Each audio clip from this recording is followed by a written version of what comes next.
Mantan Wali Kota Ambon, Richard Louhenapesi, dituntut 8 tahun 6 bulan penjara dalam kasus gratifikasi izin prinsip pembangunan cabang retail Alfamidi tahun 2020 di Ambon. Selain dihukum penjara, ia juga didenda 500 juta rupiah subsidiar 1 tahun kurungan. Hal ini disampaikan JPU KPK RI di Pengadilan Negeri Ambon pada Selasa 17 Januari. Untuk mengetahui informasi selengkapnya, Tribuners, kami sudah terhubung langsung dengan rekan Tanita Patiasina, reporter dari Tribun Ambon. Silakan laporannya, rekan. Baik, rekan Rima dan Tribuners, pada hari Selasa 17 Januari 2023 kemarin telah berlangsung sidang kasus dugaan korupsi suap dan gratifikasi izin prinsip pembangunan cabang retail Alfamidi tahun 2020 di Kota Ambon yang melibatkan 2 orang terdakwa, yakni mantan Wali Kota Ambon Richard Louhenapesi dan juga staf pada pimpinan pemerintah Kota Ambon Andrew Erin Hanusa. Dan di sidang kemarin itu jaksa penuntut umum dari KPK RI telah membacakan tuntutan dan jaksa menuntut Richard Louhenapesi selama 8,6 tahun penjara, juga membayar denda sebesar 500 juta subsidi 1 tahun kurungan. Nah, untuk Richard Louhenapesi sendiri itu dia juga dituntut untuk membayar uang pengganti sebesar 8 miliar sekian, karena memang dari hasil fakta persidangan sebelumnya Richard Louhenapesi dinilai telah melakukan gratifikasi yang dia dapat dari sejumlah rekanan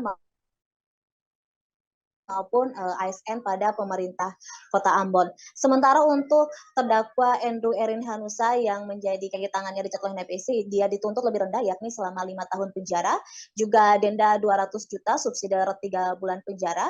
Namun untuk Andrew Erin Hanusa sendiri tidak dituntut untuk membayar uang pengganti, dan keduanya juga dinilai oleh jaksa telah melakukan tindak pidana korupsi secara bersama-sama dan berkelanjutan, karena berdasarkan fakta persidangan sebelumnya dari amar tuntutannya jaksa penuntut umum dikatakan bahwa Richard Louhenapesi ini telah melakukan suap dan gratifikasi bukan hanya di Alfamidi, tapi juga selama dia memimpin Kota Ambon di dua periode kepemimpinannya. Dan untuk pasalnya sendiri, jaksa penuntut umum menilai Richard Louhenapesi maupun terdakwa Andre Erin Hanusa ini bersalah di pasal 12 huruf B kecil maupun huruf B besar junto pasal 18 Undang-Undang Republik Indonesia nomor 31 tahun 1999 tentang tindak pidana korupsi. Dan memang sebelumnya di dakwaan jaksa penuntut umum itu dikatakan bahwa Richard Louhenapesi ini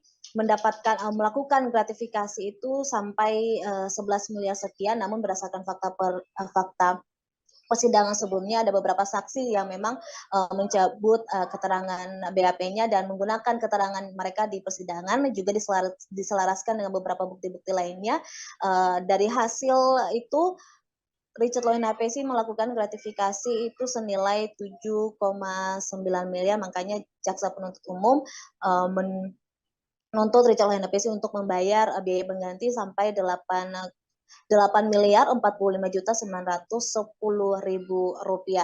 Dan untuk hal memberatkan maupun meringankan, jaksa menilai untuk hal yang memberatkan sendiri untuk Richard Louhenapesi, dia sebagai seorang pemimpin, dia tidak bisa menunjukkan kredibilitas dan juga tidak membantu pemerintah dalam memberantas korupsi. Sementara untuk hal meringankan, memang keduanya ini belum pernah dihukum.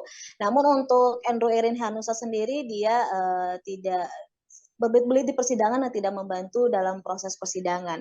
Dan setelah persidangan ini nantinya hakim menunda sidang hingga 2 pekan. Jadi di persidangan selanjutnya kedua terdakwa melalui penasihat hukum dapat mengajukan pledoi atau nota pembelaan. Demikian rekan Rima dan Tribuners. Baik, terima kasih atas laporannya rekan Tanita. Selamat bertugas kembali. Dan Tribuners, rekan kami sudah melakukan wawancara dengan tim JPU KPK RI Taufik Ibnu Nugroho. Berikut liputannya untuk Anda. Itu terbukti melanggar pasal 12 besar, ya, kemudian untuk suap, dan kemudian pasal 12 kecil dan 12 besar untuk perkara gratifikasi. Iya. Jadi untuk Pak Richard tadi kita menuntut 8 tahun dan 6 bulan, sedangkan Pak Andro selama 5 tahun. Yang gratifikasi waktu sidang awal itu kan dengarnya 11 teman. Betul. Sekarang jadi 7,9 sekian. Ya, karena kan dari fakta persidangan, kan kita mendasarkan pada alat bukti ya. Iya. Ternyata ada beberapa saksi yang memang mencabut keterangannya, karena fakta yang dipakai adalah fakta dalam persidangan. Fakta yang disampaikan itu kan dalam BAP ya. Ternyata dalam persidangan ada beberapa keterangannya yang dicabut. Nah, itu kita mengakomodir hal tersebut dengan didasarkan dengan bukti-bukti yang lainnya. Maka ada perubahan terkait dengan angkanya. Demikian. Tadi Pak Taufik ya, ada yang sudah dikembalikan ya sebagian? Ada? Kalau dari terdakwa belum ada yang dikembalikan. Tidak ada sama sekali? Tidak ada sama sekali yang dikembalikan. Jadi artinya total uang suap dan gratis itu menjadi uang pengganti pada pajak karena belum ada yang dikembalikan. Oh gitu ya. Terima kasih sudah nonton. Jangan lupa like, subscribe, dan share ya.